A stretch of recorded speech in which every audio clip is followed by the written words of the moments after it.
Confiez-nous votre image et laissez-nous la transformer en une identité forte grâce à un accompagnement sur mesure et un suivi personnalisé.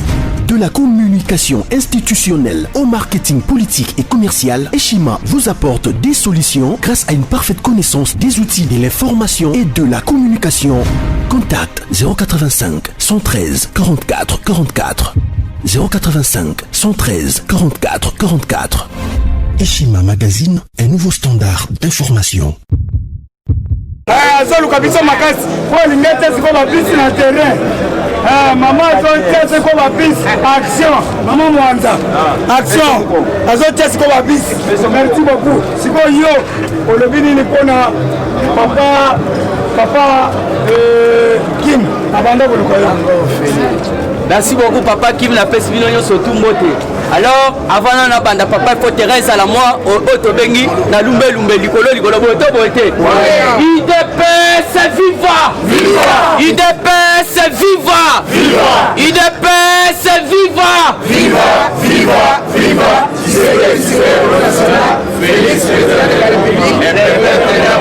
Fatih Bertrand, Fatih. Bonjour. Fatih mon père. Bonjour les soucis. Après on appelle ça bonjour les sengo pourquoi Nzamba abatelinga to continuer toujours dans kati elite na biso. Alors eloko na kobana ngwa liboso en tout cas il faut to beta lanu ino sacré maboko makasi. Papa betela na ino sacré maboko. Ino sacré eye kokabola biso na régime ya Kabila. Pourquoi na solo babongo? Puisque Sokolandaki Mokonza Mboka azalaki très clair. Alors le salut du peuple c'est la loi suprême. Fatih. Merci beaucoup.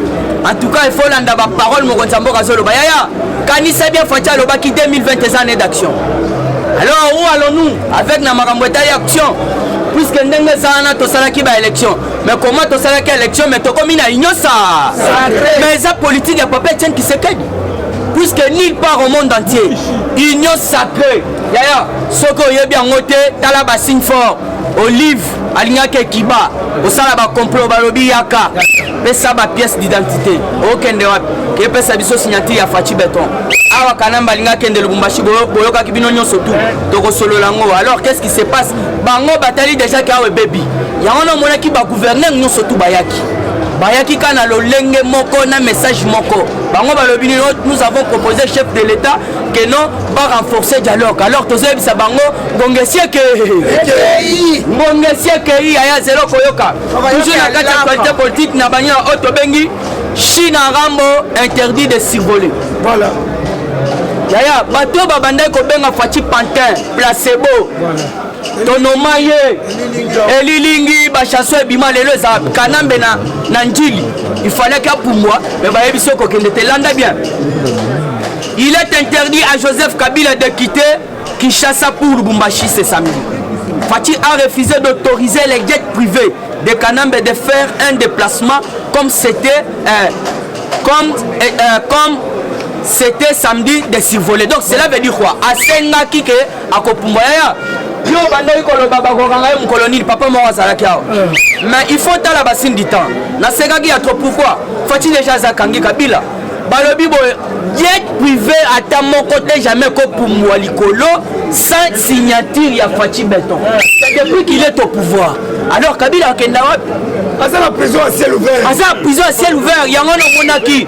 Na nyoso to yoki bake Safari Beach bake Kingakati bake boye basali boye solution monanité ndeye siko juger bon lobby pour le moment na quel Lubumbashi appelle papa Kyungu wakuma za sali message Fatih alobi soki azako kanisa gazoya akofana na kimia te et d'ailleurs akoya wapi atonga wa fanda pe wana papa Kyungu. Alors ndenge zawana Fatih aboyi ko pesa modor pour na moi jet na yo wana emata. Alors président Gilles a confirmé que jet eza kutu babotoli yango. Olie ba pekisa me babotoli yango beta maboko te. Kabila babotoli jet ko tchake mbete. Information yo luka na top Congo yo moko lelo ozo contredire Christian Lusakweni. Lelo yo moko banda okumisa Lusakweni oza wapi? puisque batouana maloba bien Fachi basa lelo Kabila ba interdit amato Hollande na ba chaîne na ba débat na ba presse ba canal ba nini tout ça rien que na sans formule puisque tozo c'est une information claire Kabila ba lobi amatate puisque Fachi a interdit na kasik nous surtout à FCC pour voyager sur le territoire national ya on a bomona ki ministre Nabino Yamin na Nene Kulu apika ekutu crise 5 fois là ba pekisi ba biso za pouvoir te ya komata quand ça déjà d'attente ba crise bandi à comprendre que Fachi a yebisa ki bango déjà tika FC sala la sana drink ba ko comprendre que boko je sais que ndaka mais comme ça les lois va comprendre toujours dans cette actualité politique yangana to banda yebisa Martin Fayulu Fachi a toujours président ya Martin Fayulu ya Jean-Pierre Mbemba ya Batunyo surtout ya République démocratique du Congo parce que tozo le baboye union sacrée bilonyo surtout bomoni union sacrée kuna masolezo beta ma jamais à Maroc jamais à Tunisie jamais à Sénégal bisolezo beta mabuneza ya République démocratique du Congo alors oza rwandais oza sénégalais okoya kosala nini naka toujours na carte actualité politique une réunion a été tenue très récemment à la Maison Blanche. Fatibé, le Ramon Maïbé, Loukishibe, le grand esprit, Yaya filmé la Maison Blanche Yoka. Une réunion a été tenue très récemment à Maison Blanche sur la situation en RDC. Les hauts cadres des ISA ont discuté sur la possibilité de sanctionner certains responsables congolais qui sapent le processus démocratique et qui sont trempés dans la corruption. Le nom d'Albert Yuma était mentionné ainsi que les noms de quelques membres du Parlement. Et ça là qui me relève un certain vendredi qu'on a la Maison Blanche.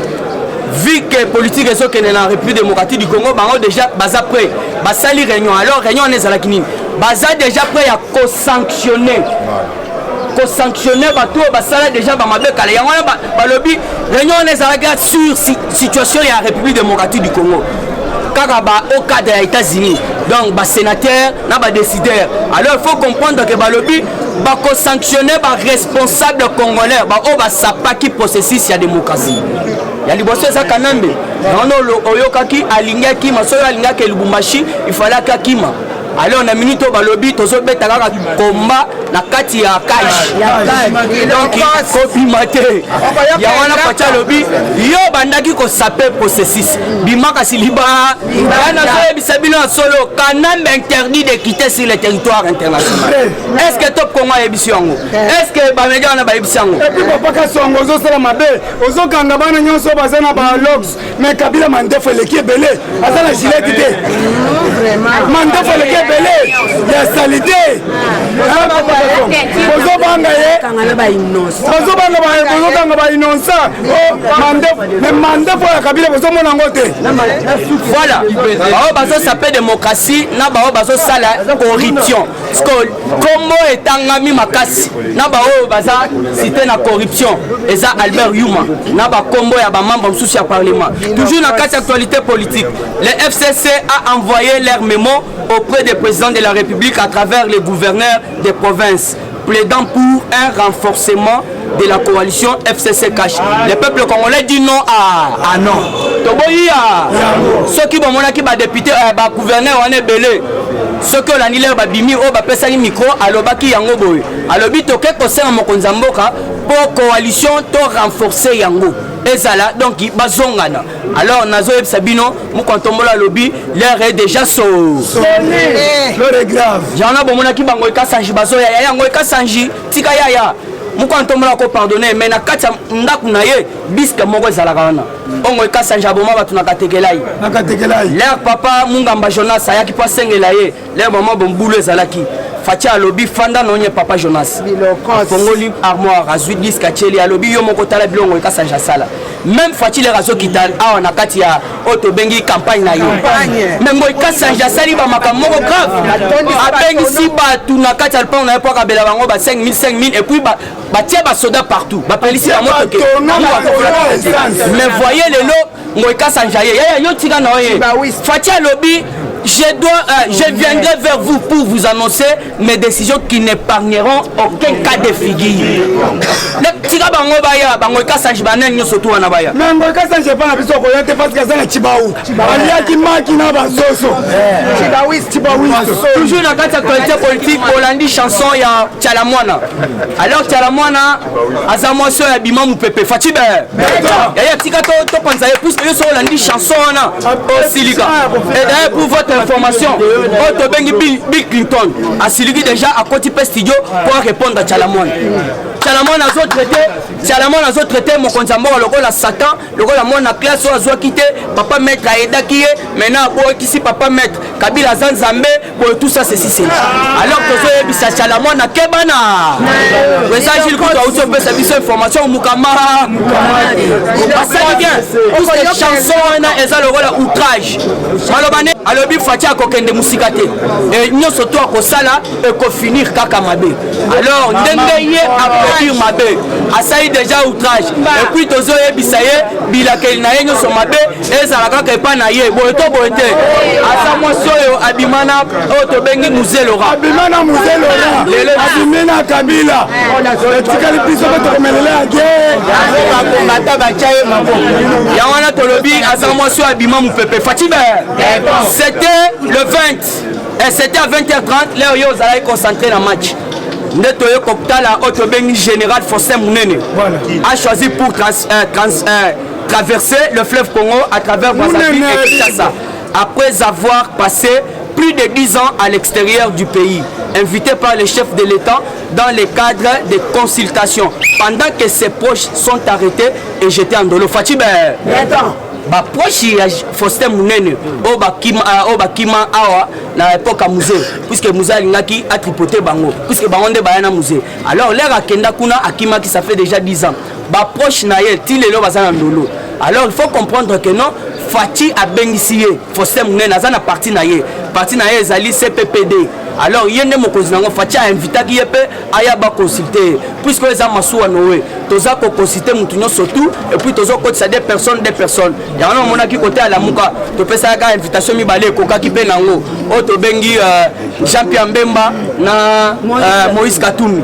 ya wana yoki muzito aleli alobi biso tozo ki invitation te puisque ata biso soki ba pesa biso yango to linga to kende te toza ko contester nanu légitimité na ye voilà Faustin Mounene aza déjà na Kachakin Gabriel Kingwa Kumwanza a signalé que Kabila ndenga lobi aya na kin na Lubumbashi kanisaka azwakimia te aya kuto atozo zelaye puisque ndenge zana il faut comprendre Kabila tonga place mon côté na Lubumbashi kende na Tanzanie place a tondi saba immeuble oye moko tonga alors na Lubumbashi place azolo baza autochtone kuna ndaku moko ezate voilà bange belé toujours na kati actualité politique il faut to soutenir IGF balobi galate baza ko déposer Otto Bengi rapport na bango na la police pour la makambo etali go pass ya semaine go pass ya aéroport puisque bolanda ki Otto Bengi directeur na bango Abdallah bakangaki na Otto Bengi pour na détournement ya bambongo ya ba voyage na ba Otto Bengi ba retraité mais ça bongo taza pe na kabal puisque ba arme belé fallait côté l'aéroport yé pas ça kuna ya on moni Fati très sage alobi quand ning état major et on a kuna et ya na kanchach et ça ba kabal ba kuna na kankoko merci maman Mwika alors faut comprendre tout ça ko buna bango toujours na idée alors pour na quelque chité monseigneur Otto Bengi Kassima Corneille a salaki message alobi papa yaka puisque ambongo makambo bazo sala azoko fingisa église alobi nini alobi je lance un appel au pape et lui demander de revoir les choses. Le contraire, nous allons perdre la crédibilité de l'église au Congo à cause du comportement de certains qui font la politique à la place de l'évangile. Il y a des situations graves au sein de l'église et personne ne le dit rien. Il n'y a pas crise au Congo. La Senko doit arrêter de jouer un jeu diabo.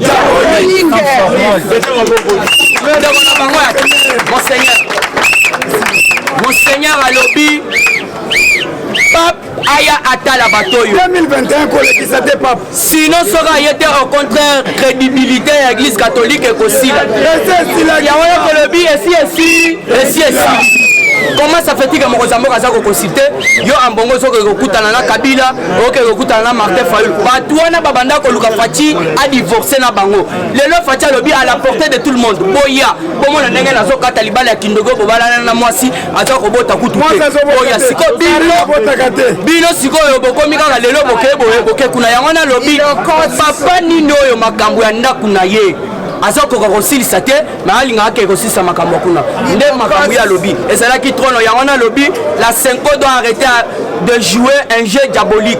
Un papa qui ne sait pas donner une solution dans sa maison propre peut-il donner une solution dans la maison d'un voisin? Non, je ne pense pas. Il y a un lobby papa yaka bato vraiment au talaka puisque ton père de haute bengi crédibilité.